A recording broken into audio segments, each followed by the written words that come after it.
Welcome to the complete lore of every horse in Red Dead Redemption 2. And yes, I mean every kind of horse that actually matters to the world.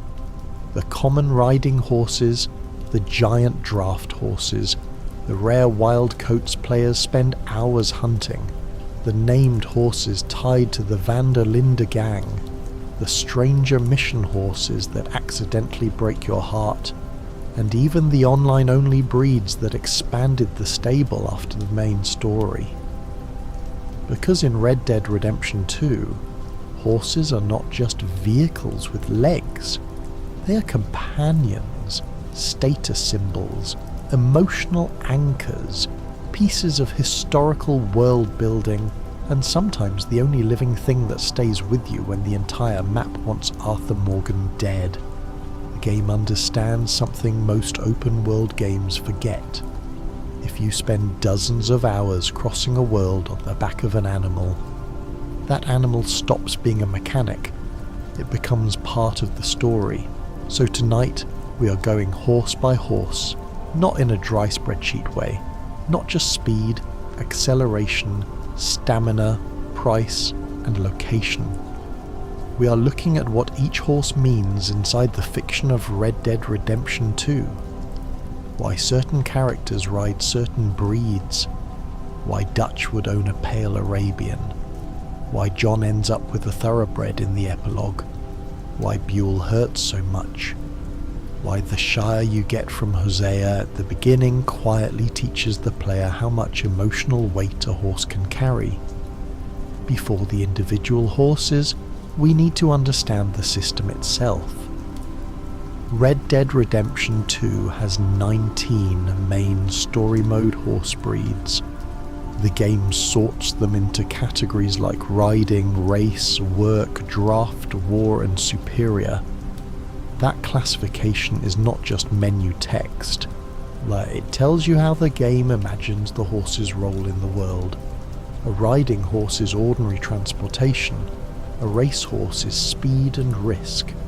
A workhorse belongs to labour. A draft horse belongs to wagons and farms. A warhorse belongs to danger. A superior horse, which really means the Arabian, belongs to rarity, status, and control. The stats matter, obviously. Health decides how much punishment your horse can take. Stamina decides how long it can keep running. Speed and acceleration shape travel. Handling changes the feel of the ride. But the deeper magic is that the game asks you to bond. You feed the horse. You brush the horse. You calm it when predators appear. You pat it after a hard ride. You whistle. And it comes if it can.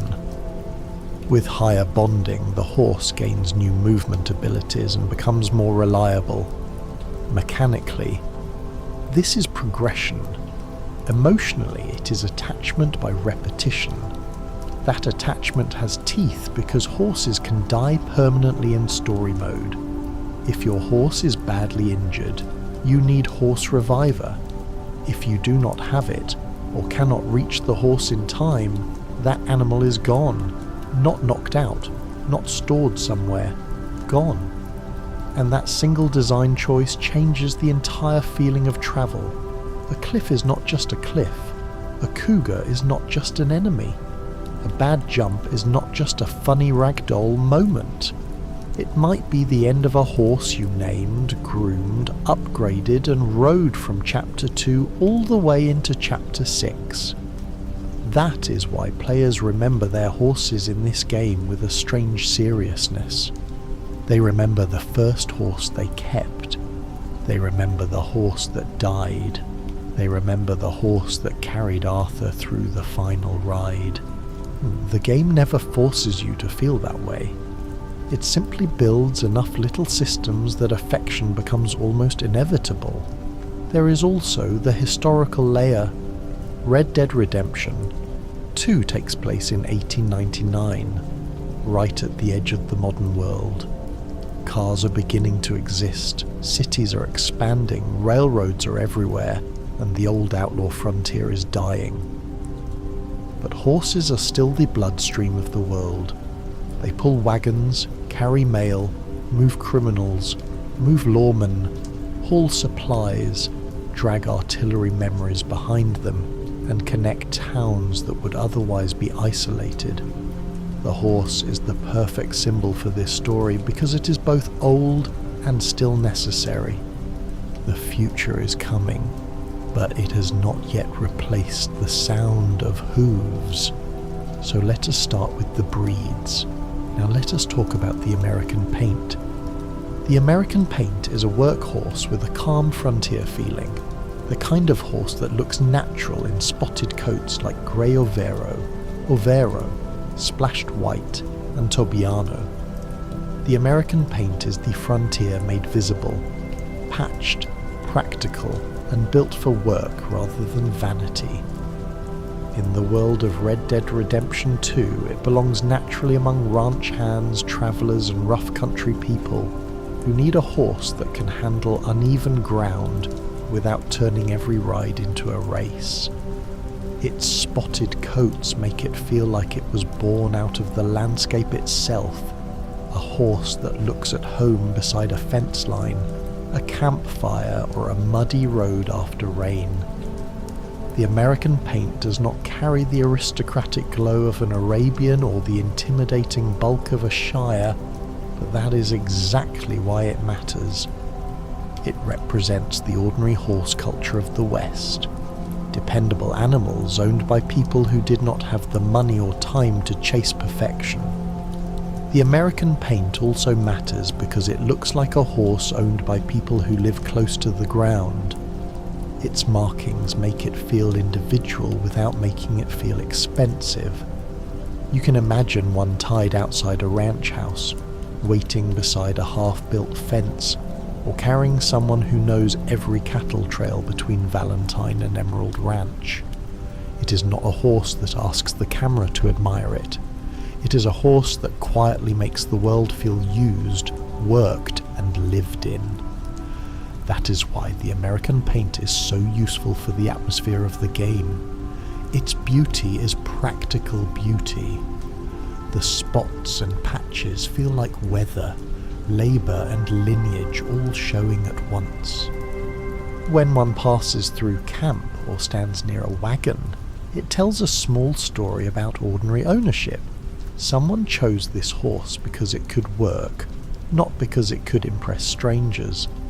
Now let us talk about the American Standardbred. The American Standardbred is one of the game's speed-focused horses, often seen in coats like black, buckskin, palomino dapple, and silvertail buckskin. The American Standardbred is the horse of forward motion. In real life, Standardbreds were famous for harness racing and stamina at speed. An RDR2 translates that into a breed that feels like it wants open road under its hooves. It is not a delicate trophy horse. It is a working racer, the kind of animal that fits a world where people bet on anything that moves, and where speed can mean the difference between freedom and a rope. Compared with the superior horses, it feels less precious and more grounded. It belongs to the practical side of speed, escaping the law, catching a stage, crossing the heartlands before sundown. The Standardbred gives the world a different kind of speed than the Arabian. It is less like a duel and more like a betting slip. This is the horse you imagine around racetracks, wagon roads, and men arguing over which animal can cover a mile faster. Its speed feels public, social, and competitive, tied to the old human habit of turning any strong animal into a contest. Because of that, the American Standardbred fits the restless parts of Red Dead Redemption 2. It belongs to chases, wagers, escapes, and long straight roads where the rider just wants the distance to disappear. It does not need mystery to be interesting. Its lore is the simple, or a dangerous romance of going faster than the world expects. Now let us talk about the Andalusian. The Andalusian belongs to the braver warhorse side of the stable. with coats like dark bay, Perlino and rose grey, giving it an old world dignity. The Andalusian carries old world history into a new world story. It is a warhorse, and that matters. Red Dead Redemption 2 is set in 1899, long after the romantic age of mounted knights, but the game keeps reminding us that old symbols survive even when their original world is gone. The Andalusian feels like that, a noble animal in a dirty century, brave enough for gunfire, sturdy enough for predators, and elegant enough to look out of place beside a half-collapsed shack. Its lore is not tied to one famous mission, but its category tells a story by itself. This is a horse for people who want courage more than pure speed. The Andalusian brings a much older history into the game than most players might notice. The real breed is tied to the Iberian Peninsula, to Spain, to cavalry traditions, dressage, and centuries of deliberate breeding for strength, presence, and control. So when it appears in a dying American frontier, it feels like an echo from another age of mounted power. That makes the Andalusian feel almost ceremonial compared with rougher frontier horses. It is not just brave because the stat sheet says so. It carries the idea of an older warrior culture into a world of repeaters, railroads, and collapsing outlaw dreams. Riding one can make Arthur look less like a desperate criminal and more like the last rider of a vanished order, which is exactly the kind of quiet contradiction Red Dead loves. Now let us talk about the Appaloosa. The Appaloosa is a workhorse with some of the most memorable patterns in Tuguismo, from blanket and leopard coats to the rare few spot look. The Appaloosa is one of the most visually meaningful horses in the game because its coats are impossible to ignore. Those spotted patterns make it feel ancient, distinct, and personal. In the actual history of North America, Appaloosa-type horses are strongly associated with the Nez Perce, and while RDR2 does not turn every breed into a history lesson, the presence of Appaloosas around the frontier quietly hints at cultures older than the Van der Linde gang, and deeper than any stable catalogue. Charles Smith, riding Timer, a grey snow-capped spotted Appaloosa, makes this breed feel especially important. It becomes connected to restraint, survival, and quiet competence. The Appaloosa has a deeper cultural shadow than the game ever fully says out loud. In real American history, Appaloosa horses are strongly associated with the Nez Perce, whose horse breeding became famous for intelligence, stamina, and those unmistakable spotted coats. Red Dead Redemption 2 uses that visual language carefully, especially through Charles and Timer.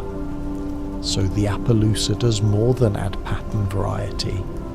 It hints at a history older than the gang, older than the towns, and older than the version of America the railroads are trying to build. Its spots make it beautiful, but they also make it feel remembered, as if the horse is carrying traces of people and places the main story only touches in fragments. Now let us talk about the Arabian.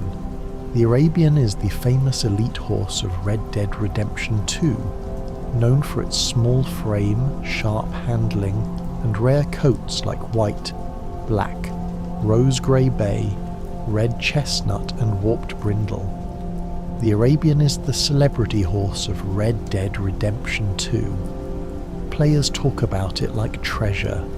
Guides point you toward Lake Isabella for the white Arabian, or toward stables for the black and rose grey versions, and soon the breed becomes more than an animal. It becomes a rite of passage. But the lore of the Arabian is not just that it is fast.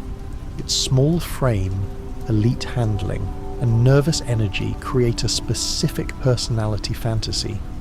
Beauty, speed, rarity, and danger compressed into one animal.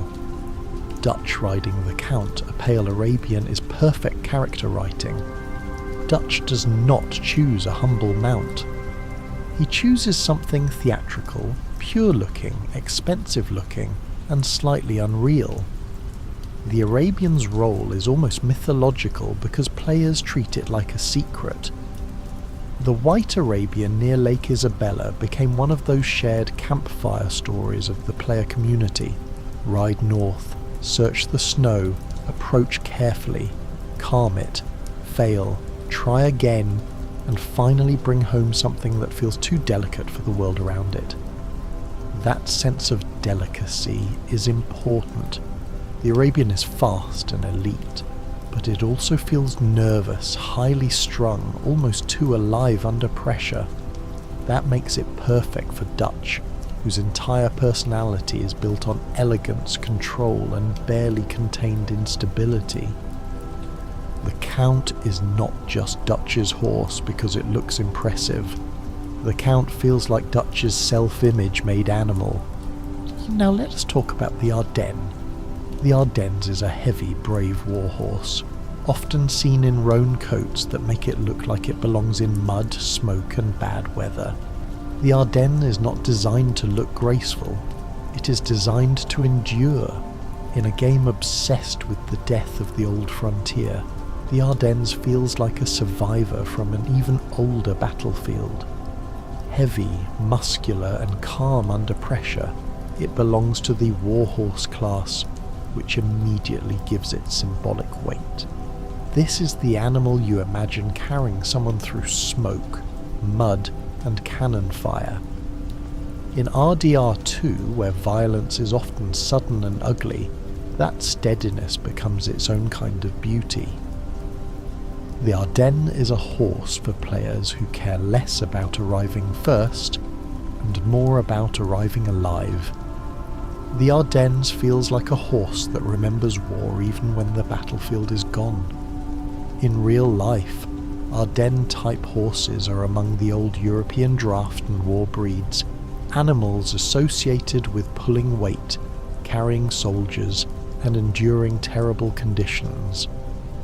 That background makes the RDR2 version feel heavy with history before Arthur ever puts a saddle on it. Its value is emotional as much as practical. Some horses make you feel quick. The Ardennes makes you feel defended. It is the kind of mount that changes the mood of predator country, because it seems less likely to panic at the first terrible sound in the trees. In a game where fear is often sudden, the Ardennes is a slow, breathing answer to fear. Now let us talk about the Belgian draft horse. The Belgian draft horse is one of the great working giants of the game, nice with warm chestnut coats and the kind of body built for hauling rather than racing. The Belgian draft is one of the horses that makes the world feel industrial before it becomes modern. It is not there to flatter the player. It is there because wagons, freight, farms, and towns need muscle. Draft horses are the hidden engines of the 19th century. Before trucks, before tractors, before the world became loud with gasoline, animals like the Belgian draft moved the weight of daily life. In RDR2, seeing them pull wagons or stand near working people reminds you that the West was not built only by gunslingers.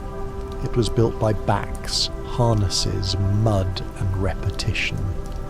The Belgian draft is less about romance and more about civilization's hidden muscle. It belongs to wagons, farms, and freight. To the heavy things that have to move whether or not anyone writes songs about them. In a world before trucks and tractors, animals like this are infrastructure with hooves.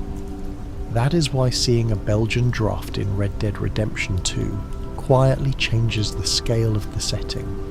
It reminds you that the West is not only made of loners on ridgelines, It is made of deliveries, food, timber, barrels, crates, and long, boring jobs that keep towns alive. The Belgian draft is not glamorous, but without horses like it, the glamorous parts of the frontier would collapse. Now let us talk about the Dutch warm blood. The Dutch warm blood is a steady workhorse with a refined feeling, appearing in coats like chocolate roan, seal brown and sooty buckskin, with Buell's cremello gold coat standing apart as something special. The Dutch warm blood is a workhorse with a refined edge.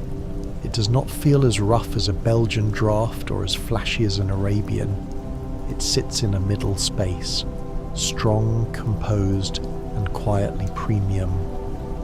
That is why Buell being a Dutch warm blood works so well. Hamish Sinclair's horse needed to be believable as a veteran's companion, not a fragile showpiece. Buell is stubborn, powerful, and loyal in a way that matches Hamish himself.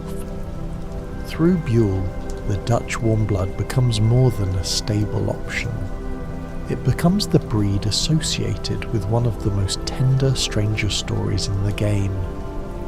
The Dutch warm blood sits in a graceful middle ground. It is strong enough to be useful, refined enough to feel special, and calm enough to seem trustworthy. That makes it the perfect breed for Buell, because Buell needs to feel like a real companion rather than a prize horse dropped into a mission reward screen. Through Buell, the whole breed becomes warmer. You start to associate the Dutch warm blood with Hamish's cabin, quiet fishing trips, old war stories, a stubborn animal wandering off at exactly the wrong time, and a dying man asking you to take care of his horse. Few breeds in the game benefit more from one named example than this one does. Now let's talk about the Hungarian half-bred. The Hungarian half-bred is a tough warhorse, often plain in the best way, with coats like flaxen chestnut, piebald tobiano, dapple dark grey, and silver dark bay. The Hungarian half-bred is a warhorse for people who like their courage practical. It has the size and composure to make it believable in dangerous territory, but it never feels over-designed. John Marston's old boy is a Hungarian half-bred, and that association gives the breed a kind of rough Marston energy. Durable, plain-spoken, scarred by circumstances, and not especially interested in elegance. This horse tells a frontier truth. Sometimes the best animal is not the fastest or prettiest. Sometimes it is the one that keeps moving when everything else goes wrong. The Hungarian half-bred has the feel of a cavalry remnant, a strong practical horse that belongs to hard riding more than display. It is not showy, but it has the kind of body and temperament that make danger feel manageable. That is why it suits John's old boy so well. John, in 1899, is not polished. He is injured, defensive, often foolish, and still far from the man he will become. A flashy horse would feel wrong under him. The Hungarian half-bred gives him something more honest, a mount that looks like it can survive a bad plan, a hard road, and the kind of trouble John keeps finding before he learns how to stop creating it. Now let us talk about the Kentucky Saddler. The Kentucky Saddler is one of the ordinary riding horses of the world, the sort of mount that makes roads, towns, and early game travel feel believable. The Kentucky Saddler is one of the common riding horses that players can easily overlook, and that is part of its lore. Not every horse in the West is legendary. Some are simply the horses people ride because they are available, affordable, and good enough. RDR2 needs that kind of animal. Without common horses, rare horses stop feeling rare. The Kentucky Saddler gives the world a baseline of ordinary mobility. It is the horse of towns. early chapters, and people who are not trying to make a statement every time they leave camp. The Kentucky Saddler is valuable because it is ordinary. That sounds like an insult, but in Red Dead Redemption, two ordinary things carry a lot of weight. The world needs horses that are not rare, not famous, not tied to tragic stranger missions, and not treated as trophies. It needs the horses most people would actually ride. A Kentucky Saddler makes early travel feel humble. It is the kind of horse that belongs to a young ranch hand, a shopkeeper's relative, or a person who just needs to get from one town to another before dark. Its lore is the quiet dignity of being good enough, which is more historically honest than any perfect mount could be. Now let us talk about the Missouri Foxtrotter. The Missouri Foxtrotter is one of the game's great all-rounders, fast but still practical, with coats that can make it feel either elegant, rugged, or quietly expensive. The Missouri Foxtrotter is one of the great hybrid fantasies of the game, fast enough to feel special, steady enough to feel useful, and stylish enough to make players hunt for specific coats. It sits between the race and work categories, which is a beautiful fit for the RDR2 world. The best frontier horses were not one-trick animals. They needed to travel, work, flee, carry, and survive. Micah Bell's Baylock being a black Missouri Foxtrotter adds another layer. It turns an excellent breed into a shadow beside one of the game's most poisonous men. The Missouri Foxtrotter has a special place because it feels like a horse designed for distance. The real breed is known for a smooth gait and practical trail riding, and the game turns that into a mount that feels quick without losing its working horse soul. It is a travel horse as much as a speed horse. That is what makes Baylock interesting too. Micah rides a breed that is genuinely excellent, which is irritatingly appropriate. The game does not give good horses only to good people. Baylock's quality makes Micah more dangerous because he is not just cruel, he is well mounted, mobile, and always able to appear where he can do the most damage. Now let us talk about the Morgan. The Morgan is a humble riding horse, small and common, but important because it often becomes one of the first horses a player truly notices. The Morgan is one of the smallest and humblest horses in the game, but it has an important role in the rhythm of a playthrough. Many players encounter Morgans early, when money is tight and the world still feels enormous. That makes the Morgan a beginner's horse, not in a dismissive way, but in a nostalgic one. It is the first little piece of freedom many players get. A Morgan may not dominate a stat chart, but for a few hours it can be the animal that carries Arthur out of Horseshoe Overlook and into the full scale of the map. The Morgan's smallness is part of its charm. It does not dominate the screen. It does not make Arthur look royal or terrifying. Instead, it makes the early game feel modest, which is important when the player is still learning the world and money still matters. There is also a very American history behind the Morgan, a breed associated with versatility, stamina, and ordinary usefulness. In the game, that translates into a horse that may not become everyone's favourite, but often becomes someone's first, and first horses matter. They carry the player before the player knows what kind of rider they want to be. Now let us talk about the Mustang. The Mustang is the wild myth of the frontier, a horse that feels less like property and more like something the player has to earn. The Mustang is the myth of the American horse condensed into one breed. Wildness is the point. In RDR2, the Mustang does not feel like a stable-born luxury animal.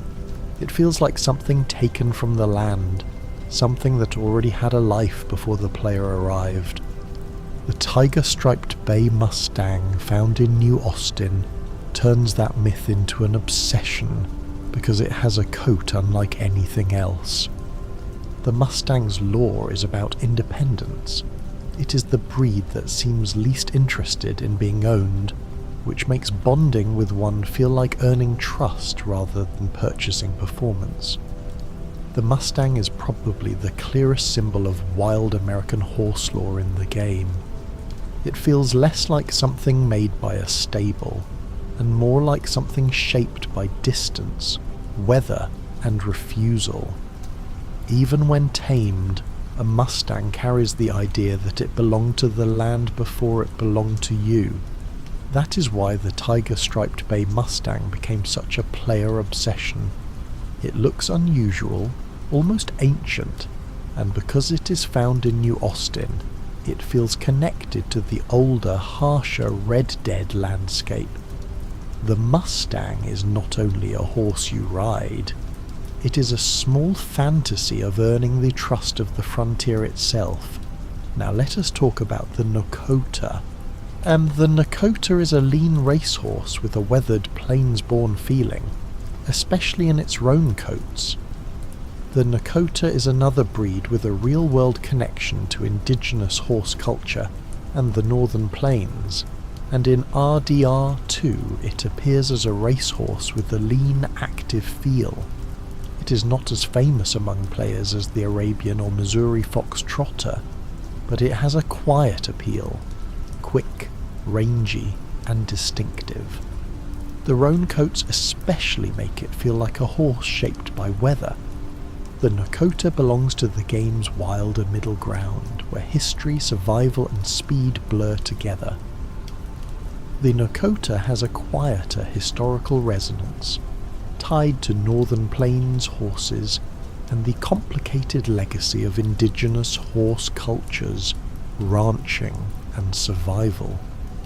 In the game, it often comes through as lean and quick, and a horse that seems built for open space rather than crowded streets.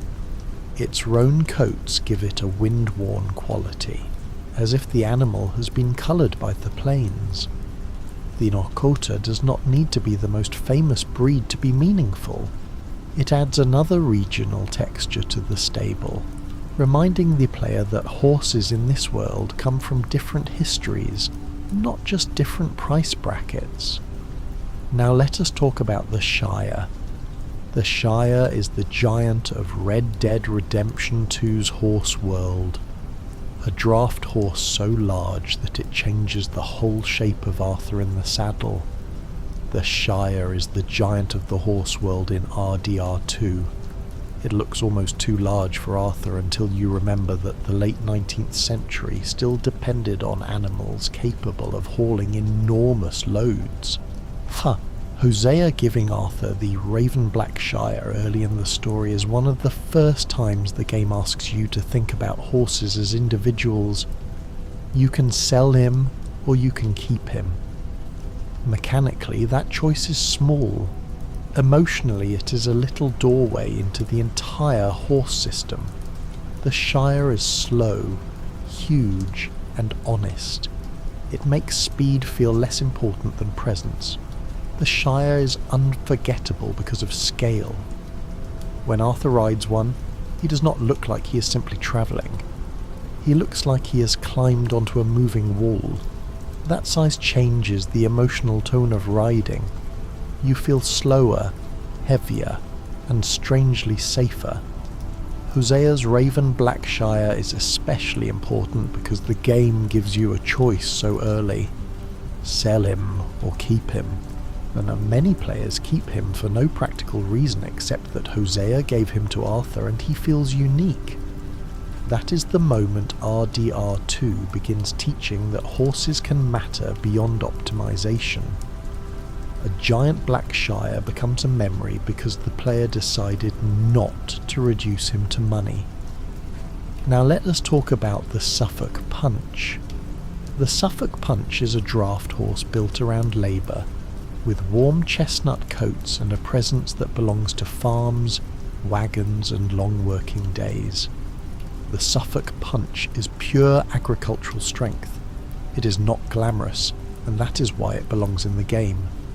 RDR2 is full of farms, wagons, mills and muddy yards where a sleek racehorse would look ridiculous. The Suffolk Punch carries the lore of labour, ploughing, hauling, repeating the same hard task until the day is done. Its name even sounds like work. In a story about outlaws trying to outrun civilization, this breed represents the civilization they depend on without fully respecting: food, freight, roads, and the daily grind of ordinary people. The Suffolk Punch is one of the purest labour horses in the game. Its whole identity feels agricultural: warm coats, heavy body, practical strength, and no interest in looking sleek. It belongs to fields and wagons more than gunfights. That makes it one of the breeds that quietly protects the realism of the setting. If every horse were fast and cinematic, the world would feel like a fantasy stable. The Suffolk Punch keeps the map grounded. It says that beyond every robbery and dramatic ride, someone still has to haul feed, move supplies, and work until sunset. Now let us talk about the Tennessee Walker. The Tennessee Walker is one of the most emotionally important ordinary horses because it is tied to the beginning of Arthur's journey after the disaster in the mountains. The Tennessee Walker is the first horse many players truly know because Arthur's Mahogany Bay Tennessee Walker appears at the beginning after the disaster in the mountains. It is not the best horse in the game, but it has a different kind of importance. It is the horse of survival after Blackwater, the animal that carries Arthur through snow, hunger, and uncertainty. The Tennessee Walker represents the ordinary beginning of the journey. Later, players may trade up to something faster, rarer, or more beautiful, but the Walker is where the emotional grammar of RDR2 horses begins. The Tennessee Walker matters because it is emotionally early. Arthur's Mahogany Bay Tennessee Walker is tied to the opening stretch of the game, when everything is cold, desperate and uncertain. It is not the best horse, but it is there when Cecilia is first learning what horses mean. That gives the breed a kind of beginner's tenderness. Later you may replace it with something faster, rarer or more beautiful, but the Tennessee Walker carries the feeling of first survival. The snow, the mountains, the first rides out of camp, and the slow realization that your horse is going to be part of how this story speaks. Now let us talk about the Thoroughbred. The Thoroughbred is the classic racehorse of the stable, fast, elegant, and always seeming to lean toward the next horizon.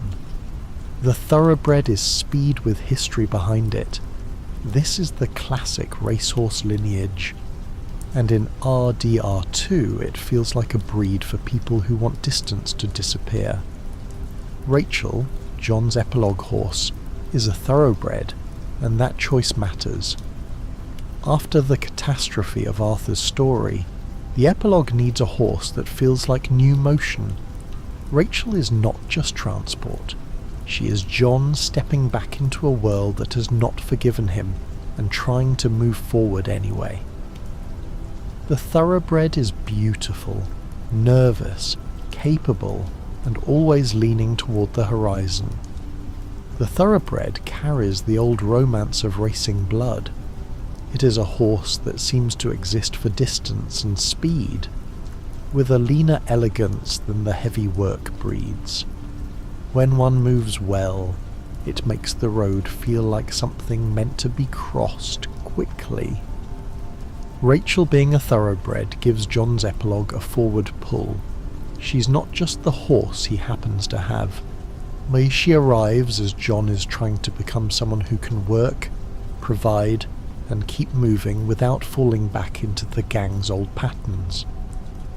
A thoroughbred under John feels like uneasy momentum, a new life beginning at speed, with the past still close behind. Now let us talk about the Turkoman. The Turkoman is one of the most complete feeling horses in the game, mixing speed with bravery in a way that fits the danger of Arthur's life. The Turkoman is one of the most complete feeling breeds in the game because it combines the two great outlaw needs, speed and nerve. It is both race and war, which means it can run and stand. That mixture makes it feel almost engineered for Arthur's life. A Turkoman belongs in shootouts, long chases, predator country, and cinematic rides across the map. It is also historically resonant. We're connected to old Central Asian horse cultures known for endurance and elegance. In RDR2 terms, the Turkoman is the horse for players who want one mount to feel like an answer to everything.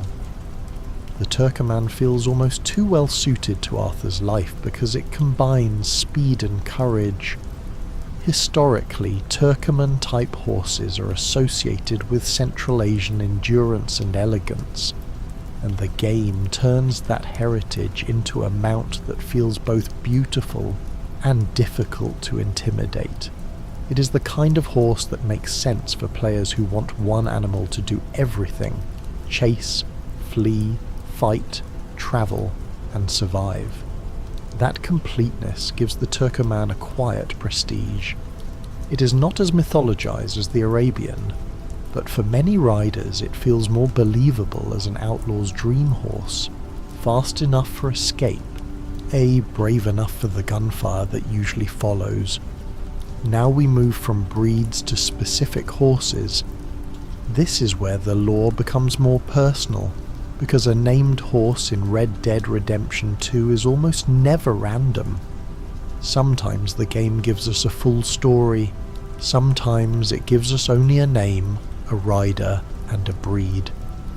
But even that is enough, because Rockstar uses horses the way older stories use swords, coats, or family names. They reveal character without stopping to explain themselves. And then there is Boadicea. Boadicea is tied to Arthur Morgan, even though she is already gone before the main story begins. Boadicea is one of the most important horses we never actually get to ride. Arthur's old horse is already dead when the story begins, but the absence matters. The name comes from Boudica, just the ancient warrior queen who rebelled against Rome, which tells us something about the kind of animal Arthur valued before everything fell apart. Boadicea's death before the opening chapter gives Arthur a hidden grief beneath the larger disaster of Blackwater. It also explains why Charles lending him Timer feels practical, but emotionally strange. Arthur begins the game without his own horse, which is a quiet way of saying he begins the game already wounded. What makes Boadicea important is not only the animal itself, but the way a named horse turns background movement into character history. The Van der Linde gang is constantly running, and a running community needs mounts the way a settled community needs houses. When we know the horse's name, the rider becomes a little more real. They are no longer just appearing in missions. They have a creature they feed, saddle, hitch, trust, and probably worry about when gunfire starts. That is the quiet lore of Boadicea, the reminder that every outlaw life is also a life of daily care. And then there is Timer. Timer belongs to Charles Smith, and for a short time she becomes Arthur's borrowed mount in the opening chapter. Timer is Charles Smith's Appaloosa, and for a short time she becomes Arthur's mount in the opening chapter. She's one of the first horses the player sees doing more than standing around camp. Charles lends her to Arthur because Arthur has lost Boadicea, and that small act says a lot about Charles. He is practical, generous and trusting, but not sentimental in a loud way. Timer's name is often understood as meaning thunder in some indigenous naming contexts, and whether the game expects every player to know that or not, she fits Charles. Quiet until needed, powerful without performance. What makes Timer important is not only the animal itself, but the way a named horse turns background movement into character history. The Van der Linde gang is constantly running, and a running community needs mounts the way a settled community needs houses. When we know the horse's name, the rider becomes a little more real. They are no longer just appearing in missions. They have a creature they feed, saddle, hitch, trust, and probably worry about when gunfire starts. That is the quiet lore of Timer, the reminder that every outlaw life is also a life of daily care. And then there is the Count. The Count belongs to Dutch van der Linde, and everything about that pale Arabian feels chosen to make Dutch look like Dutch. The Count is Dutch's horse, and that sentence almost explains the whole animal. He is pale, rare-looking, elegant, and dramatic. Charles says he does not know what Dutch would do if something happened to the Count, which tells us Dutch's attachment is intense enough for the gang to notice. The Count gives Dutch a royal silhouette. He is not just riding, he is making an entrance. Arthur once tried to ride him and got bucked fast, which makes the horse feel as proud and selective as Dutch himself believes he is. What makes the Count important is not only the animal itself, but the way a named horse turns background movement into character history. The Van der Linde gang is constantly running, and a running community needs mounts the way a settled community needs houses. When we know the horse's name, the rider becomes a little more real. They are no longer just appearing in missions. They have a creature they feed, saddle, hitch, trust, and probably worry about when gunfire starts. That is the quiet lore of the Count, the reminder that every outlaw life is also a life of daily care. And then there is Baylock. Baylock belongs to Micah Bell, and the Black Missouri Foxtrotter gives Micah one of the sharpest silhouettes in the gang. Baylock is Micah Bell's Black Missouri Foxtrotter, and Rockstar could not have made the symbolism much clearer without putting a warning label on the saddle. A fast, capable, dark-coated horse carries the man who poisons the gang from the inside. Baylock is not evil, of course. Rail horses in RDR2 are never morally responsible for their riders, but visual storytelling matters, and Baylock gives Micah a predatory image. He appears with Micah during the early scouting around Adler Ranch, right at the moment the game begins teaching us that this man brings trouble wherever he rides. What makes Baylock important is not only the animal itself, but the way a named horse turns background movement into character history. The Van der Linde gang is constantly running, and a running community needs mounts the way a settled community needs houses. When we know the horse's name, the rider becomes a little more real. They are no longer just appearing in missions. They have a creature they feed, saddle, hitch, trust, and probably worry about when gunfire starts. And that is the quiet lore of Baylock, the reminder that every outlaw life is also a life of daily care.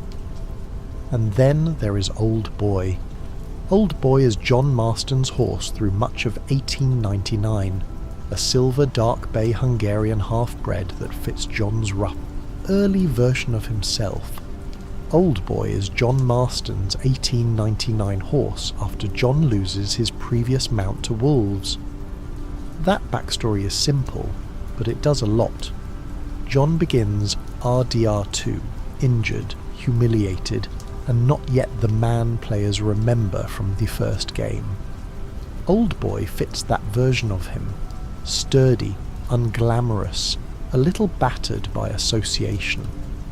As a Hungarian half-bred, he belongs to the warhorse category, which quietly connects John to endurance more than style. He is the horse of a young man still trying to survive long enough to become himself. As what makes Old Boy important is not only the animal itself, but the way a named horse turns background movement into character history. The Van der Linde gang is constantly running, and a running community needs mounts the way a settled community needs houses. When we know the horse's name, the rider becomes a little more real. They are no longer just appearing in missions. They have a creature they feed, saddle, hitch, trust, and probably worry about when gunfire starts. That is the quiet lore of Old Boy. The reminder that every outlaw life is also a life of daily care. And then there is Rachel. Rachel is John Marston's seal brown thoroughbred in the epilogue, waiting at Pronghorn Ranch as John tries to begin again. Rachel is John's epilogue horse in 1907, waiting outside his cabin at Pronghorn Ranch after he accepts work there. She represents a different chapter of John's life. Old Boy belonged to gang life and the collapsing world of 1899. Rachel belongs to wages, ranch chores, Abigail, Jack, and the uneasy attempt to become legitimate. As a thoroughbred, she gives John speed, but her real lore is transition. She carries him while he is trying to move from outlaw survival into the fragile performance of being a husband, father, and hired hand. What makes Rachel important is not only the animal itself, but the way a named horse turns background movement into character history.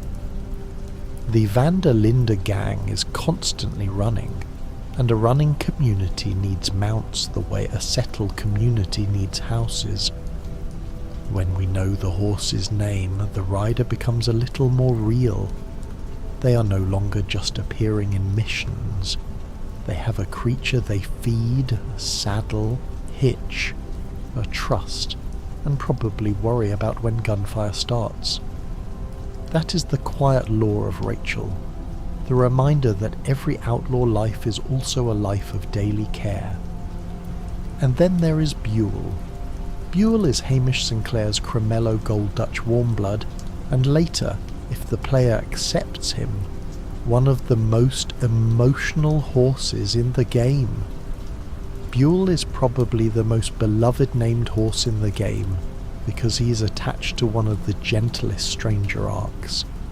Hamish Sinclair calls him stubborn but strong, and that is exactly what Buell feels like. A horse with character. The veteran missions begin because Buell bucks Hamish and leaves him stranded, but by the end, Hamish's dying wish is that the player take Buell. Accepting him gives honour. Selling him is honour. The game understands that Buell is not loot. He is an inheritance. What makes Buell important is not only the animal itself, but the way a named horse turns background movement into character history. The Van der Linde gang is constantly running, and a running community needs mounts the way a settled community needs houses. When we know the horse's name, the rider becomes a little more real. They are no longer just appearing in missions. They have a creature they feed, saddle, hitch, trust, and probably worry about when gunfire starts. That is the quiet lore of Buell, the reminder that every outlaw life is also a life of daily care. And then there is Bob. Bob is Sadie Adler's horse, a mount tied to the later, harder version of Sadie, who rides back into the world after losing everything. Bob is Sadie Adler's horse, and while he does not get the same spotlight as Buell or the Count, He matters because Sadie's transformation is one of the clearest arcs in the story. Sadie begins in grief and shock at Adler Ranch, then becomes one of the most capable fighters in the gang's orbit. Her horse needs to keep up with that version of her, mobile, brave, and built for danger. Bob's presence beside Sadie in later chapters makes her feel complete as a rider, not just a survivor with a gun. What makes Bob important is not only the animal itself, but the way a named horse turns background movement into character history. The van der Linde gang is constantly running, and a running community needs mounts the way a settled community needs houses. When we know the horse's name, the rider becomes a little more real. They are no longer just appearing in missions. They have a creature they feed, saddle, hitch, trust, and probably worry about when gunfire starts. That is the quiet lore of Bob. The reminder that every outlaw life is also a life of daily care. And then there is Branwen. Branwen belongs to Kieran Duffy, which makes the horse part of one of camp's saddest minor lives. Branwen belongs to Kieran Duffy, and that makes the horse part of one of the saddest minor stories in camp. Kieran is never fully trusted because he comes from the O'Driscolls, but he is also never truly dangerous in the way the gang fears. His horse having a name matters because it gives him the same ordinary attachment everyone else has. He is not just an enemy asset. He is a frightened young man with a mount, habits, and a desire to belong somewhere. What makes Branwen important is not only the animal itself, but the way a named horse turns background movement into character history. The van der Linde gang is constantly running, and a running community needs mounts the way a settled community needs houses. When we know the horse's name, the rider becomes a little more real. They are no longer just appearing in missions. They have a creature they feed, saddle, hitch, trust, and probably worry about when gunfire starts. That is the quiet lore of Branwen. The reminder that every outlaw life is also a life of daily care. And then there is Brown Jack. Brown Jack is Bill Williamson's horse, and the heavy, warlike feeling of the mount fits Bill's blunt presence. Brown Jack is Bill Williamson's horse, and the fit is almost blunt. Heavy, warlike, and physically imposing. Bill often presents as loud strength without much elegance. So an Ardennes-style mount reinforces his role inside the gang. The horse gives him mass. When Bill rides with the others, Brown Jack helps make him look like a man who expects to push through problems rather than think around them. Again, the animal is innocent. The rider provides the meaning. What makes Brown Jack important is not only the animal itself, but the way a named horse turns background movement into character history. The van der Linde gang is constantly running, and a running community needs mounts the way a settled community needs houses. When we know the horse's name, the rider becomes a little more real. They are no longer just appearing in missions. They have a creature they feed, saddle, hitch, trust, and probably worry about when gunfire starts. That is the quiet lore of Brown Jack, the reminder that every outlaw life is also a life of daily care. And then there is Silver Dollar. Silver Dollar belongs to Hosea Matthews, and even the name feels like Hosea. Practical, charming, and quietly old-fashioned. Silver Dollar is Hosea's horse, and the name alone feels like Hosea, charming, practical, a little old-fashioned, and tied to the art of getting by. Hosea is not the fastest gun or loudest dreamer in camp. He is the con man, the mentor, the man who understands value and cost better than Dutch does.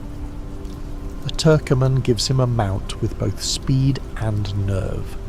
A perfect companion for someone who has survived by being clever, but still lives in a violent world. What makes Silver Dollar important is not only the animal itself, Bole, but the way a named horse turns background movement into character history.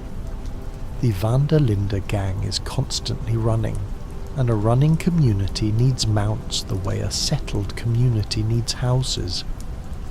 When we know the horse's name, the rider becomes a little more real. They are no longer just appearing in missions. They have a creature they feed, saddle, hitch, trust, and probably worry about when gunfire starts. That is the quiet lore of Silver Dollar. The reminder that every outlaw life is also a life of daily care. And then there is Maggie. Maggie belongs to Lenny Summers, giving one more ordinary detail to a character whose future is painfully short. Maggie is Lenny's horse, and because Lenny is one of the youngest and most decent members of the gang, the mount carries a bittersweet feeling. A Mustang suits him because it suggests youthful energy and independence. Lenny is educated, sharp, and still full of possibility in a story that will not allow possibility to last. Maggie is not famous among casual players, but named camp horses like her help make the gang feel like a community of riders rather than a collection of quest icons. What makes Maggie important is not only the animal itself, but the way a named horse turns background movement into character history. The Van der Linde gang is constantly running, and a running community needs mounts the way a settled community needs houses. When we know the horse's name, the rider becomes a little more real. They are no longer just appearing in missions. They have a creature they feed, saddle, hitch, trust, and probably worry about when gunfire starts. That is the quiet lore of Maggie, the reminder that every outlaw life is also a life of daily care. And then there is Old Bell. Old Bell is associated with Uncle, and the name alone carries that worn-in comic camp feeling. Old Bell is associated with Uncle, and the name is doing half the characterization. Uncle is old, lazy by reputation, slippery by habit, and strangely hard to remove from the family structure. A horse named Old Bell fits that comic, worn-in energy. The mount becomes part of the camp's texture. Not legendary, not optimized, just present. That is important because the gang is not made only of dramatic symbols. It is also made of tired horses, repeated jokes, and people who have been around too long to be easily explained. What makes Old Bell important is not only the animal itself, but the way a named horse turns background movement into character history. The Van der Linde gang is constantly running, and a running community needs mounts the way a settled community needs houses. When we know the horse's name, the rider becomes a little more real. They are no longer just appearing in missions. They have a creature they feed, saddle, hitch, trust, and probably worry about when gunfire starts. That is the quiet lore of Old Bell, the reminder that every outlaw life is also a life of daily care. And then there is Gwydion. Gwydion is linked with Josiah Trelawney, and the mythic name suits a man who seems to enter every scene through a curtain. Gwydion is linked with Trelawney, and that pairing feels perfectly theatrical. Trelawney is not a normal outlaw. He drifts in and out of camp like a stage magician who accidentally joined a criminal family. A refined horse with a mythic Welsh name matches his aura of performance and mystery. It tells us that Trelawney curates himself. Even his horse sounds like it belongs in a story someone is embellishing over drinks. What makes Gwydion important is not only the animal itself, but the way a named horse turns background movement into character history. The van der Linde gang is constantly running, and a running community needs mounts the way a settled community needs houses.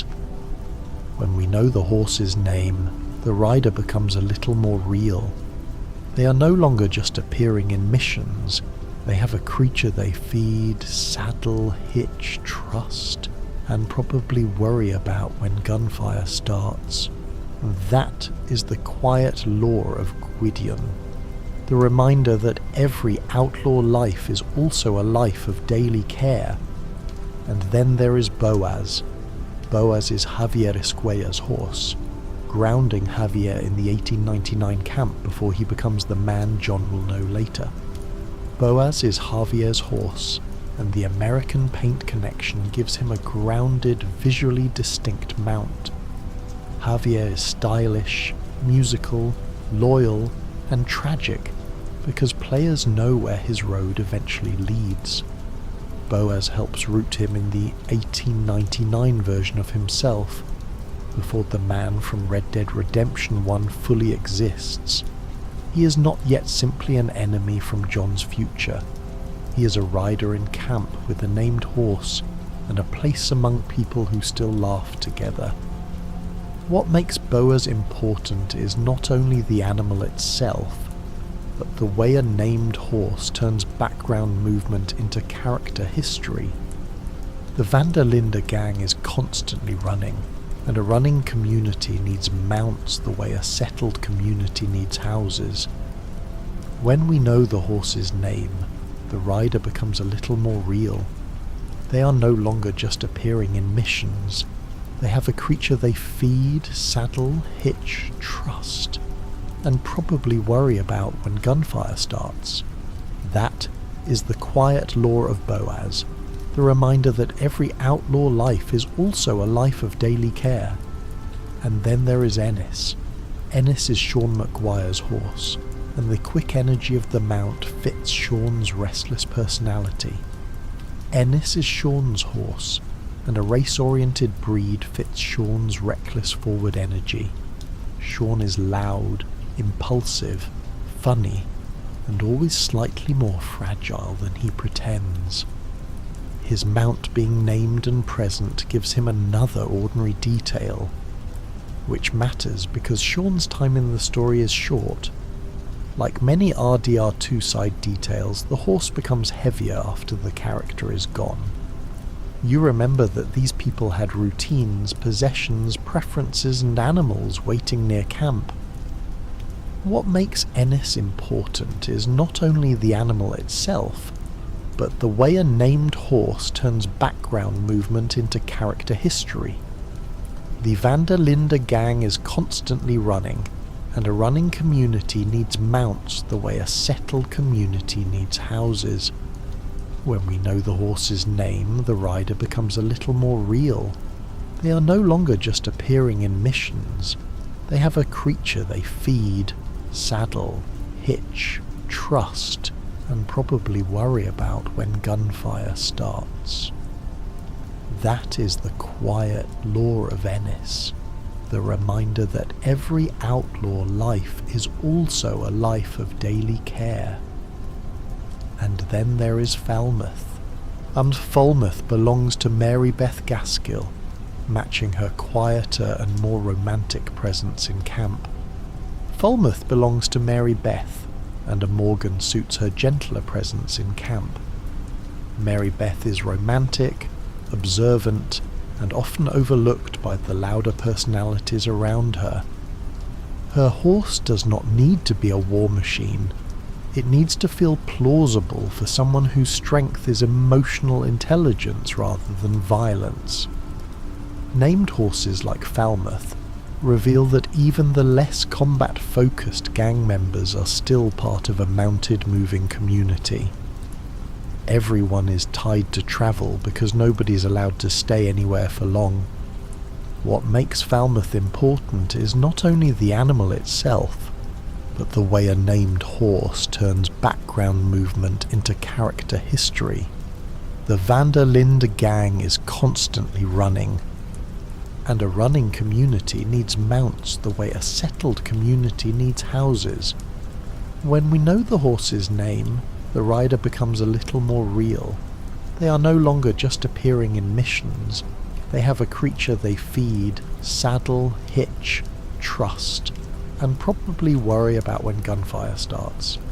That is the quiet law of Falmouth, the reminder that every outlaw life is also a life of daily care. And then there is Hera. Hera is Karen Jones's horse, and the grand name makes Karen's later decline feel even sadder. Hera is Karen's horse, and the name is grander than Karen's situation allows her to be. That contrast is painful. Karen is funny, sharp, and capable, but the story slowly shows her drowning in the gang's decline. A strong horse with a queenly name beside her hints at the force she might have been in a kinder world. R2 often does this. It gives people dignified little details while the larger plot strips dignity away. What makes Hera important is not only the animal itself, but the way a named horse turns background movement into character history. The Linde gang is constantly running, and a running community needs mounts the way a settled community needs houses. When we know the horse's name, the rider becomes a little more real. They are no longer just appearing in missions. They have a creature they feed, saddle, hitch, trust, and probably worry about when gunfire starts. That is the quiet law of Hera, the reminder that every outlaw life is also a life of daily care. And then there is Jeremiah. Jeremiah belongs to Leopold Strauss, a reminder that even the gang's money man still lives by the same roads and horses as everyone else. With Jeremiah is Strauss's horse, and the sturdy Warhorse Association creates an interesting contrast with Strauss himself. Strauss is not a fighter in the usual sense. His violence is economic, carried through debt and pressure rather than bullets. Giving him a named mount reminds us that even the coldest camp roles still depend on the same frontier systems as everyone else. Strauss rides out to manage money, but the horse beneath him belongs to the same world of mud and risk as Arthur's work. What makes Jeremiah important is not only the animal itself, but the way a named horse turns background movement into character history. The Linde gang is constantly running, and a running community needs mounts the way a settled community needs houses. When we know the horse's name, the rider becomes a little more real. They are no longer just appearing in missions.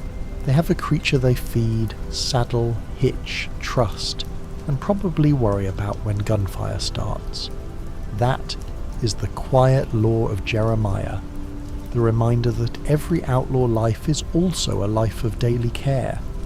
And then there is Nell II. Nell II belongs to Molly O'Shea, whose whole story is about being near the gang without ever feeling fully held by it. Nell II belongs to Molly, whose story is one of displacement. She is inside Dutch's orbit, but never fully inside the gang's rough social world. A smaller riding horse fits her vulnerability and distance from the practical violence around her. Molly's tragedy is that she wants to matter to Dutch in a way Dutch can no longer honestly return. Her horse is one more sign that she had a life of movement with the gang, but not the belonging she needed. What makes Nell II important is not only the animal itself, but the way a named horse turns background movement into character history. The Linde gang is constantly running, and a running community needs mounts the way a settled community needs houses. When we know the horse's name, the rider becomes a little more real. They are no longer just appearing in missions. They have a creature they feed, saddle, hitch, trust, and probably worry about when gunfire starts. That is the quiet law of Nell II, the reminder that every outlaw life is also a life of daily care. And then there is Ariel. Ariel is tied to the Braithwaite story world, where horses are part of status, family and old southern performance. Ariel is one of those named horses that appears around the edges of the larger family dramas. The Braithwaite and Grey feud is full of old southern performance. Names, bloodlines, manners, secrets and rot under the wallpaper. A named horse in that world becomes part of status. Horses are not just transport for families like that. They are property, presentation, and proof that the old order still thinks it can arrange the world around itself. What makes Ariel important is not only the animal itself, but the way a named horse turns background movement into character history. The Linde gang is constantly running, and a running community needs mounts the way a settled community needs houses. When we know the horse's name, the rider becomes a little more real. They are no longer just appearing in missions. They have a creature they feed, saddle, hitch, trust, and probably worry about when gunfire starts. That is the quiet lore of Ariel, the reminder that every outlaw life is also a life of daily care. And then there is Cerberus. Cerberus appears through the horseflesh plot, turning a beautiful horse into part of the gang's criminal economy. Cerberus is famous less as a companion and more as part of one of the game's horse theft schemes. The name comes from the three-headed guardian dog of the underworld, which is wonderfully dramatic for a horse caught in human crime. Cerberus represents the way RDR2 turns horses into valuables within the economy of theft. The gang does not only ride horses, it steals them, sells them, trades them, and treats them as money on legs. That tension sits underneath the whole horse system. What makes Cerberus important is not only the animal itself, but the way a named horse turns background movement into character history. The Linde gang is constantly running, and a running community needs mounts the way a settled community needs houses. When we know the horse's name, the rider becomes a little more real. They are no longer just appearing in missions. They have a creature they feed, saddle, hitch, trust, and probably worry about when gunfire starts. That is the quiet lore of Cerberus, the reminder that every outlaw life is also a life of daily care. And then there is Scrawny Nag. The Scrawny Nag is the tired fallback mount of Red Dead Online, and somehow that makes it unforgettable. The Scrawny Nag is not glamorous, but it is hilarious and weirdly important. In Red Dead Online, when things go badly and the player has no proper mount available, the Scrawny Nag can appear as the fallback. It is the opposite of the fantasy horse. No majesty, no myth, no optimized build. Just a tired-looking animal arriving because the game refuses to leave you completely stranded. In its own way, it is the most honest horse in the entire ecosystem. What makes Scrawny Nag important is not only the animal itself, but the way a named horse turns background movement into character history. The Linde gang is constantly running, and a running community needs mounts the way a settled community needs houses. When we know the horse's name, the rider becomes a little more real. They are no longer just appearing in missions. They have a creature they feed, saddle, hitch, trust, and probably worry about when gunfire starts. That is the quiet lore of Scrawny Nag, the reminder that every outlaw life is also a life of daily care. And then there is Warhorse. The warhorse is both a special edition idea and a broader fantasy of having a mount built for danger. The warhorse is both a specific bonus concept and a broader fantasy inside Red Dead. Players who received special editions remember the idea clearly, a mount built for danger. But beyond any one version, the warhorse label captures something essential about RDR2. Arthur's world is not peaceful travel interrupted by violence, it is violence with travel between it. A warhorse is the animal version of that reality. Courage as equipment, loyalty under fire, and survival measured one gunshot at a time. What makes warhorse important is not only the animal itself, but the way a named horse turns background movement into character history. The Van der Linde gang is constantly running, and a running community needs mounts the way a settled community needs houses. When we know the horse's name, the rider becomes a little more real. They are no longer just appearing in missions. They have a creature they feed, saddle, hitch, trust, and probably worry about when gunfire starts. That is the quiet lore of Warhorse, the reminder that every outlaw life is also a life of daily care. There are also rare and unique coats that became legends inside the player community. The White Arabian near Lake Isabella is probably the most famous. Players ride into the snow, scan the shoreline, calm the horse slowly, get thrown off, try again, and eventually come away with an animal that feels like a secret prize. The White Arabian is not the absolute best in every possible category, but it became iconic because of the ritual. You do not just buy it, you travel into the cold and earn it. The warped brindle Arabian, the red chestnut Arabian, and the other unusual Arabians add to that myth of rarity. They turn the Arabian from a breed into a treasure hunt. The tiger-striped bay Mustang does the same thing for Mustang lovers, especially because it appears in New Austin, tying it to the epilogue and the older Red Dead geography. The few spot Appaloosa became another collector obsession because it can be difficult to find and looks so different from ordinary workhorses.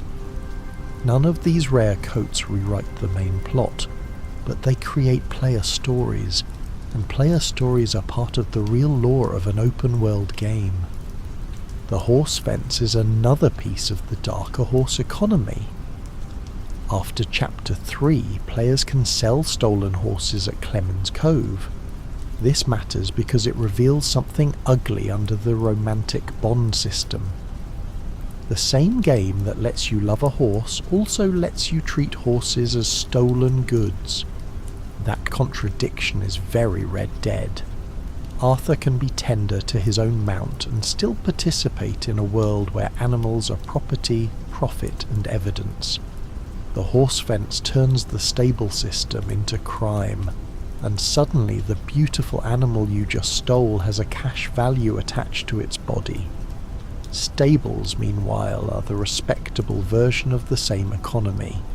They sell horses, provisions, tack, grooming services, and customization. They let players rename horses and alter manes and tails. They are practical shops, but they also represent the domesticated side of horse culture.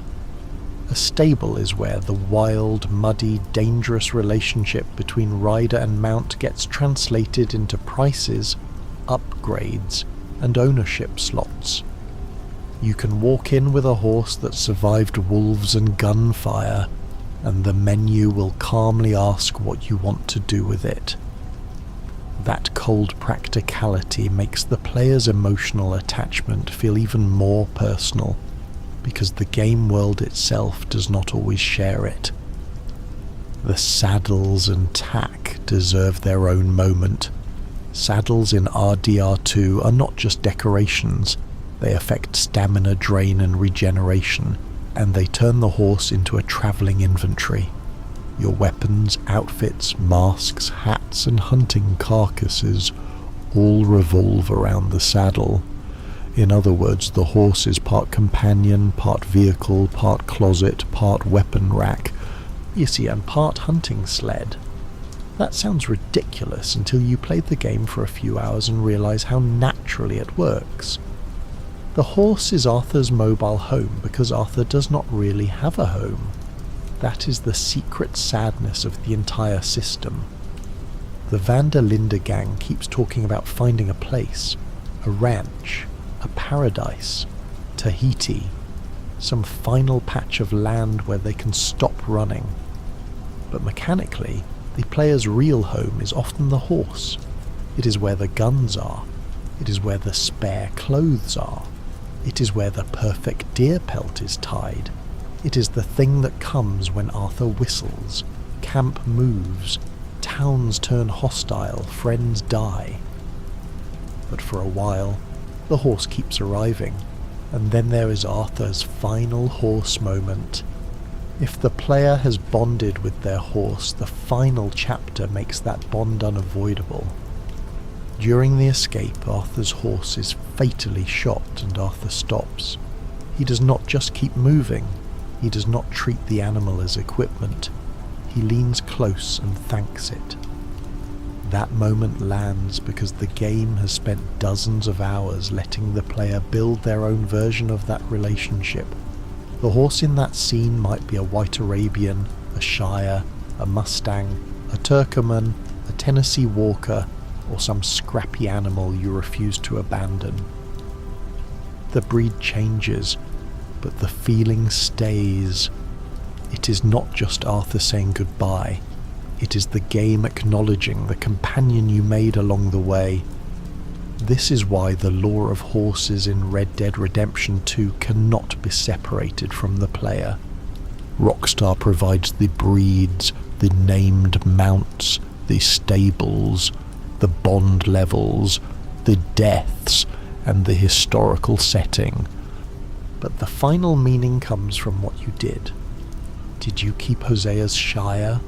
Did you sell the first walker as soon as you had money? Did you chase the white Arabian because a guide told you to? Did you name every horse after a real pet? Did you reload a save when your horse died?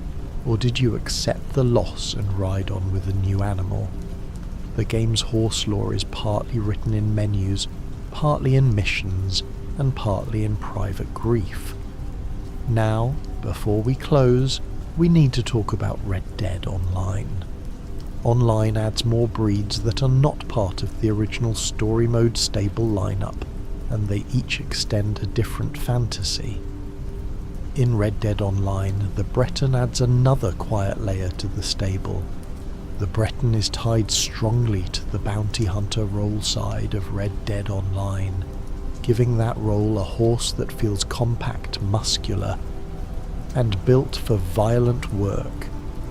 Online horses are different because they exist in a more player-driven frontier. The single-player horses support Arthur and John's authored story. Online horses support the player's chosen profession, routine and persona. That means the Breton is less about one fixed character arc and more about what kind of outlaw, trader, collector, hunter or naturalist the player wants to become.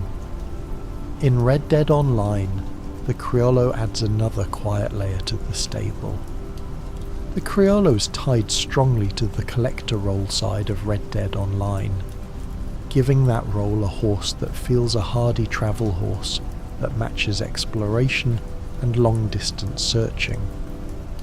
Online horses are different because they exist in a more player-driven frontier. The single-player horses support Arthur and John's authored story. Online horses support the player's chosen profession, routine and persona. That means the Criollo is less about one fixed character arc and more about what kind of outlaw, trader, collector, hunter or naturalist the player wants to become. In Red Dead Online, the Cladruba adds another quiet layer to the stable. The Cladruber is tied strongly to the trader role side of Red Dead Online, giving that role a horse that feels a big, steady business horse for hauling, selling and camp commerce. Online horses are different because they exist in a more player-driven frontier. The single-player horses support Arthur and John's authored story. Online horses support the player's chosen profession, routine, and persona. That means the Cladruber is less about one fixed character arc and more about what kind of outlaw, trader, collector, hunter, or naturalist the player wants to become. In Red Dead Online, the Norfolk Roadster adds another quiet layer to the stable. The Norfolk Roadster is tied strongly to the Moonshiner role side of Red Dead Online, giving that role a horse that feels fast, stylish, and perfect for the reckless elegance of illegal delivery routes. Online horses are different because they exist in a more player-driven frontier. The single-player horses support Arthur and John's authored story. Online horses support the player's chosen profession, routine, and persona. That means the Norfolk Roadster is less about one fixed character arc, and more about what kind of outlaw, trader, collector, hunter, or naturalist the player wants to become. In Red Dead Online, the Gypsy Cob adds another quiet layer to the stable. The Gypsy Cob is tied strongly to the naturalist role side of Red Dead Online, giving that role a horse that feels colourful, sturdy, and tied to the more animal-focused side of Online. Online horses are different because they exist in a more player-driven frontier. The single-player horses support Arthur and John's authored story. Online horses support the player's chosen profession, routine, and persona. That means the Gypsy Cob is less about one fixed character arc, and more about what kind of outlaw, trader, collector, hunter, or naturalist the player wants to become. So, what is the entire lore of every horse in Red Dead Redemption 2? It is the story of a world still running on hooves, while the 20th century waits at the edge of the map. It is the story of outlaws who claim they want freedom but depend on animals that must be fed, brushed, calmed, healed, and trusted. It is the story of status, because Dutch rides the Count and Micah rides Baylock, and those choices tell us who they think they are. It is the story of labour, because Belgian drafts and Suffolk punches pull the weight of civilization, while gunslingers take the credit. It is the story of grief, because Boadicea is gone before we begin, Buell is inherited from a dying friend, and Arthur's final thank you only works if the player has learned to care. The horses are not side content. They are one of the main ways Red Dead Redemption 2 teaches its themes without giving a speech. The old world is beautiful. The old world is cruel. The old world depends on loyalty and still destroys loyal things. You can buy a horse, steal a horse, break a horse, sell a horse, revive a horse, rename a horse, and lose a horse forever. You can reduce it to numbers, or you can remember the sound of it coming when you whistle in the dark. And that is why, years after release, people still talk about their RDR2 horses like they were real. Not because the game tricked them exactly, because the game gave them enough repeated acts of care that memory did the rest. Feed, brush, ride, calm, whistle, thank you, goodbye. That is the complete horse lore of Red Dead Redemption 2. Every breed, every famous mount, every stable fantasy, every rare coat obsession, and every quiet moment where a digital animal made the frontier feel alive.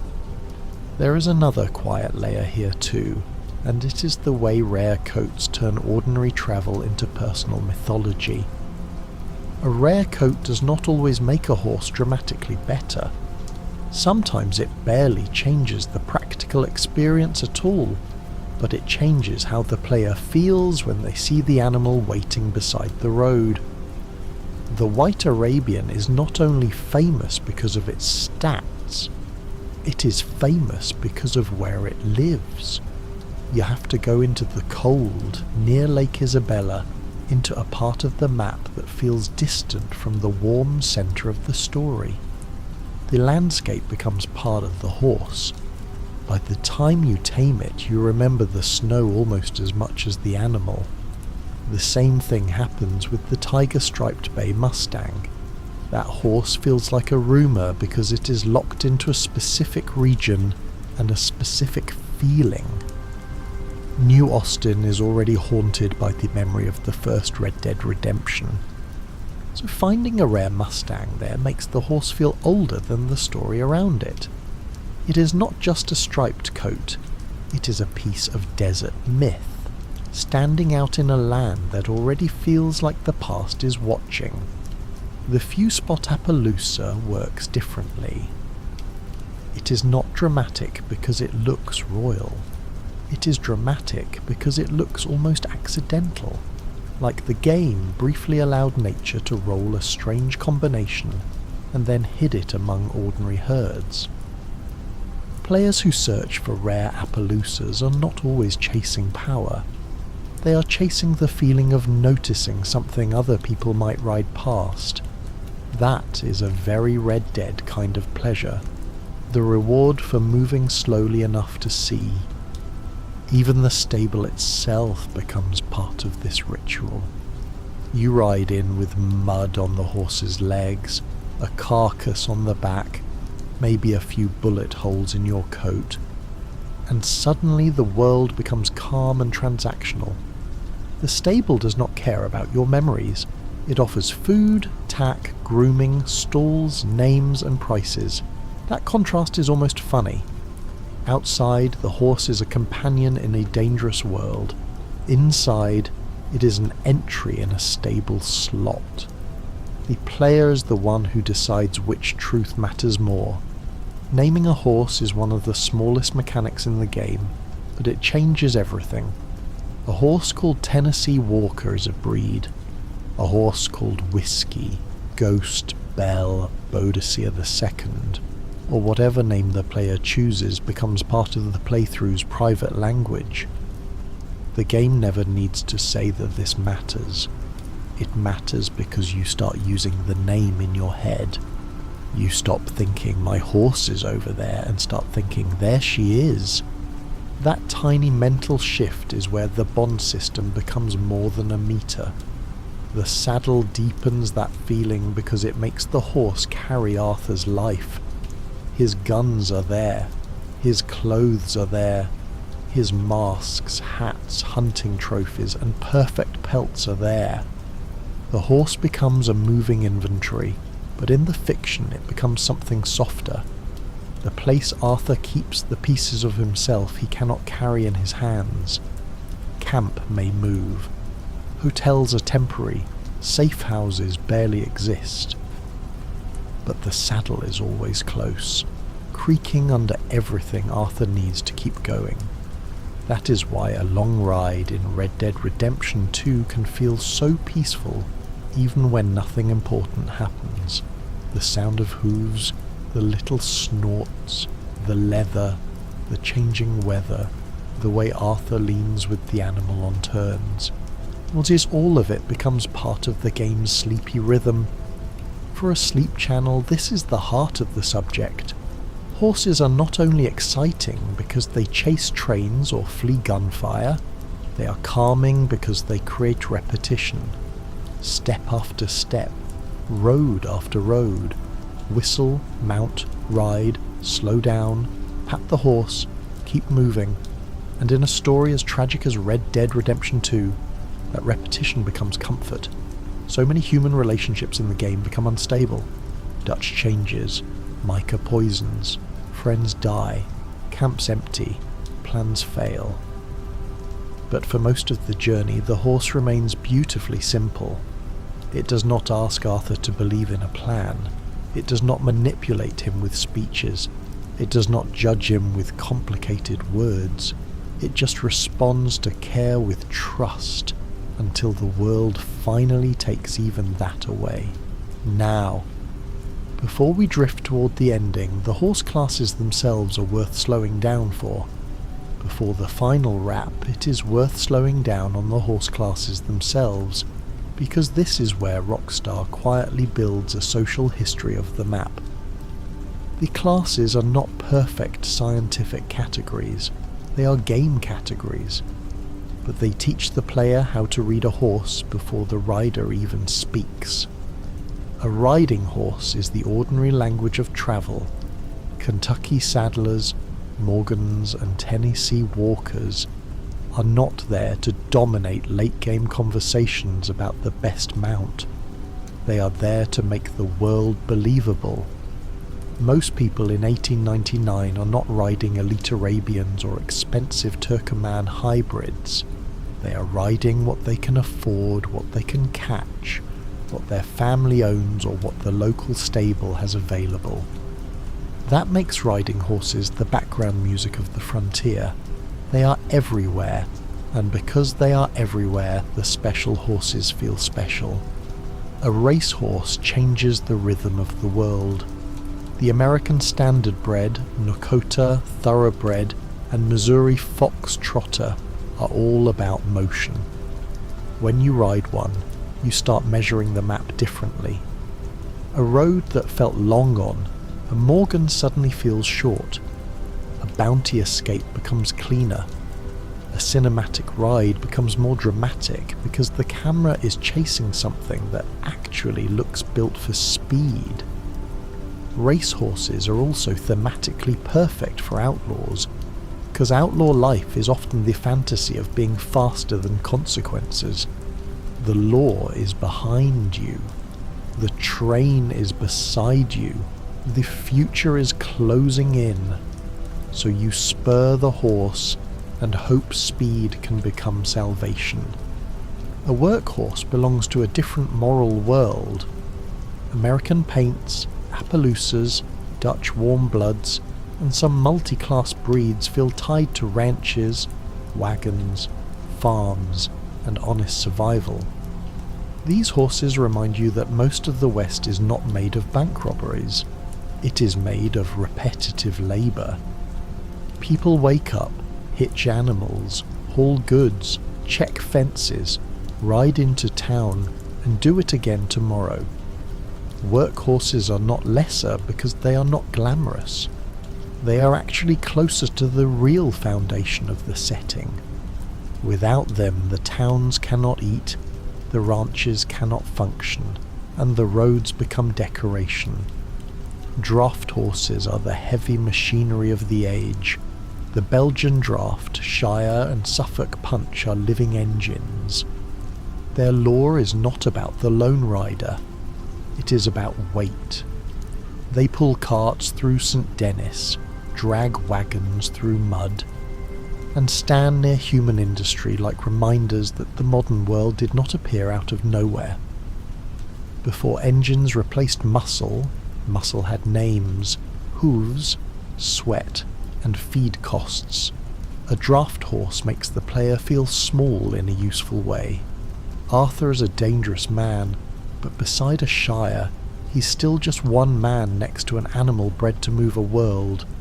War horses are the game's answer to fear. Andalusians, Ardennes, Hungarian half-breds, Mustangs and Turkomans are connected to courage, health and steadiness. They are horses for people who expect trouble. In a calmer game, that might feel like flavor text. In Red Dead Redemption 2, trouble is the weather. Wolves, cougars, ambushes, rival gangs, bounty hunters, lawmen, and bad luck all exist just beyond the road. A warhorse is not simply a horse with more health, it is the player saying, I know what kind of world this is, and I want a companion that can stand inside it. Then there is the superior class, which is basically the Arabian's private throne. The Arabian is small, quick, elite, and rare. It is the horse most players hear about before they understand the rest of the system. That reputation is part of its lore now. In the actual game world, an Arabian signals wealth, taste, and control. In the player community, it signals knowledge. Someone told you where to find the white Arabian, or you knew which stable sold the better versions. The breed became a status symbol, both inside and outside the fiction. This class system also explains why there is no single perfect answer to the best horse question. The best horse for what? Speed? Bravery? Looks? Roleplay? Emotional attachment? A player who keeps the Raven Black Shire because Hosea gave it to Arthur is not making a stat mistake. They are making a story choice. A player who rides a Mustang because it feels right for a free outlaw is not failing optimization. They are choosing theme. That is why the horse system has lasted in players' memories. It is not only about better numbers, it is about better fit. The named horses around camp also work as character writing. The named horses around camp work because they turn the Van der Linde gang into a mounted society. It would have been easy for Rockstar to give everyone generic horses and let the player ignore them. Instead, the gang has mounts with names, breeds, coats, and associations. This makes camp feel older than the missions we see. These people had routines before the camera arrived. They fed horses, traded horses, lost horses, complained about horses, and trusted horses through weather and gunfire. Dutch and the Count are the easiest example. The Count is pale, elegant, and almost theatrical.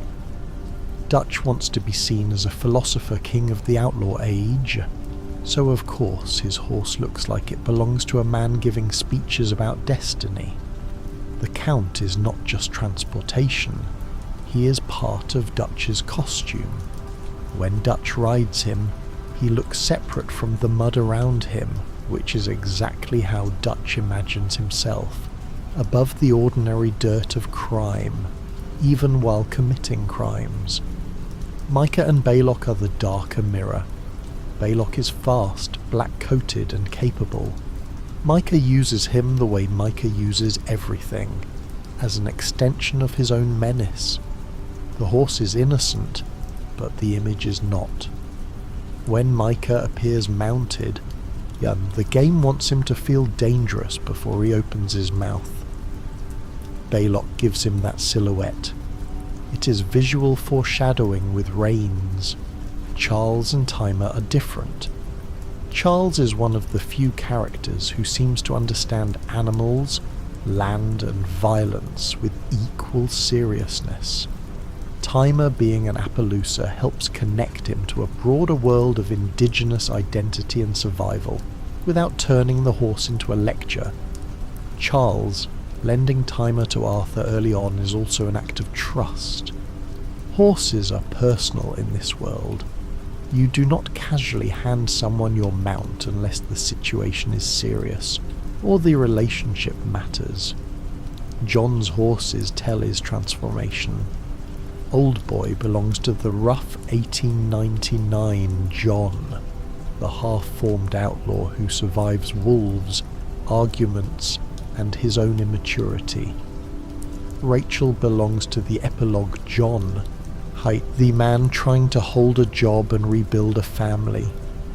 This shift from Old Boy to Rachel is not just a mount change, it is a life change. John does not become innocent, but he does become pointed toward a different kind of future, and Rachel is the horse that carries him into that attempt. Buell is the most emotional version of ownership because he is transferred through death. Hamish does not simply reward the player with a horse. He asks the player to take care of someone he loves. That is why selling Buell feels wrong in a way selling a random stolen horse does not. The game attaches Buell to a promise. Once a horse becomes a promise, it stops being inventory. Even the smaller camp horses matter. Silver Dollar, Boaz, Maggie, Falmouth, Hera, Jeremiah, Branwen, Am and Nell II all give texture to people who might otherwise become background between missions. A named mount says, this person has a daily life. This person has to ride out, come back, hitch up, unsaddle and wake up tomorrow. In a gang where death can arrive without warning, those ordinary details become precious. There is also a strange little moral tension in loving a horse inside an outlaw game.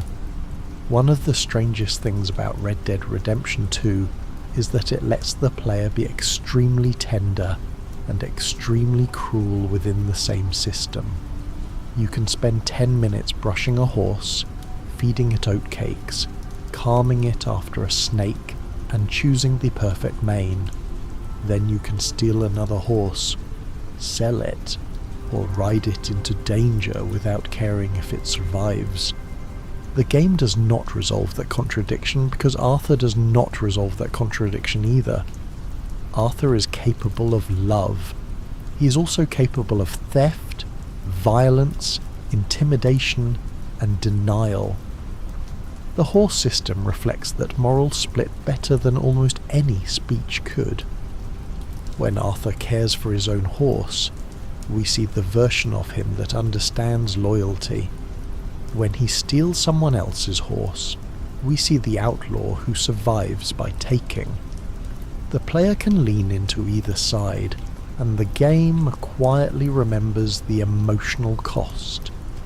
This is why horse death hurts more than many ordinary NPC deaths. Most enemies are introduced as obstacles. Your horse is introduced through care. You do not bond with it through cutscenes alone. You bond through repetition. The game makes you perform affection until affection becomes real enough to be inconvenient. Then it allows the world to threaten that affection. That is a brutal design choice, but it is also honest to the story Red Dead is telling. Love does not make the world safe. It only gives you something to lose. The honor system even brushes against this. Killing horses can cost honor. Taking Buell honors Hamish's dying wish, while selling him dishonors it. These little rules show that the game's morality is not only about humans. Animals have a moral presence, not a human one, but enough that the game notices when you treat them as disposable. There is also a class element. Richer characters and richer players can buy better horses. Poorer people ride what they have. Stolen horses sell for less than purchased horses because the economy recognizes legal ownership. Stables will not treat every horse the same. The game turns horses into companions, but the world turns them into property. That friction is exactly where a lot of RDR2's sadness lives, and this is why Arthur's final thank you works so well. Arthur thanking his horse near the end is one of those moments that sounds almost too simple when described out loud. A man says thank you to a horse. That is it. But in context, it is devastating because the game has made the player understand the sentence before Arthur says it. If you rushed through the story and swapped horses constantly, the moment still works because Arthur is a man who understands loyalty in his bones. But if you kept one horse for a long time, it becomes personal. Maybe the horse carried you through the St. Denis bank job aftermath. Maybe it waited outside stranger missions. Maybe it was there when Arthur learned he was sick. Maybe it came when you whistled in the rain. Maybe you nearly lost it to wolves and used your last reviver. By the time Arthur says thank you, the player has a private montage the game never had to render. That is the power of systems-based storytelling. Rockstar does not need to script every memory. It gives you a framework that creates memories naturally. The horse's breed, name, coat, and history are partly chosen by the player, so the final scene belongs to everyone differently. One player sees the White Arabian from Lake Isabella, another sees the Raven Black Shire they refused to sell, another sees a random Morgan they accidentally loved. The cutscene is the same, but the emotional object is custom. The line also reflects Arthur's deepest moral longing. Arthur wants to believe loyalty meant something. By the end, Dutch has betrayed that idea, Micah has poisoned it, and the gang has collapsed under the weight of its own lies. The horse cannot explain loyalty, it simply lived it. It carried Arthur until it could not. So Arthur thanks the one companion whose loyalty never turned into ideology, manipulation, or betrayal. That is why horses are central to Red Dead Redemption 2. Not because they are convenient, because they embody the kind of simple faithfulness the human story keeps destroying.